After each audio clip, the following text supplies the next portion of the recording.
Hello，各位觀眾朋友，大家好，我係定。咁咧，我今日咧，我覺得上次咧拍思華 Vlog 嗰條片嘅時候，我咪講過會拍多一次送嗰隻鱷魚嘅嗰隻嘢嘅條片嘅。咁原先嗰條片咧，我已經 ban 咗啦，係刪除咗啦。咁我而家拍翻呢條片咧，咁你哋可能會問，點解你要 ban 咧？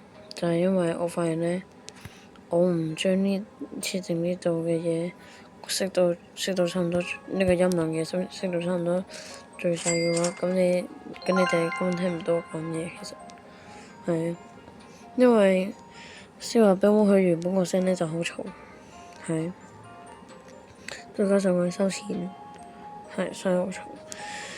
好，咁我哋唔好廢話，回歸正題。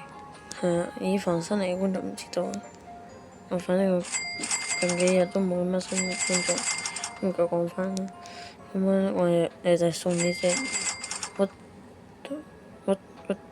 the heck？你點解咁樣嘅？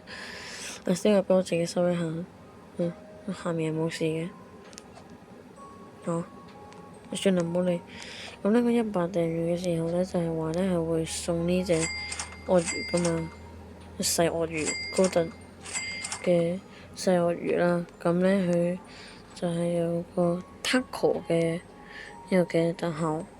咁咧係可以攞呢隻，如果冇估錯嘅話，好似係2獎定係3獎啊？呢隻應該係2獎係嘛？應該係喎，係啊。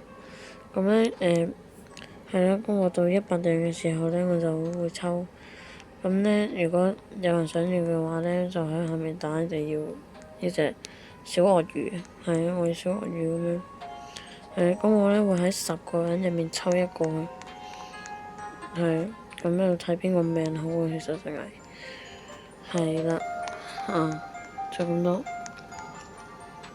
其實呢隻嘢我本來可以用去嗰個乜嘢，嗰個 taco 嘅嗰個嗰個車嗰度用佢嗰個限量版嘅角色，不過我仲爭一隻唔知乜嘢嗰隻，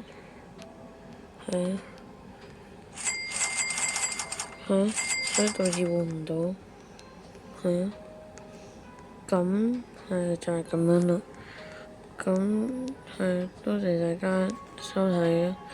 咁我真係唔識講片尾，咁就多謝大家收睇，咁我哋下次再見啦，拜拜。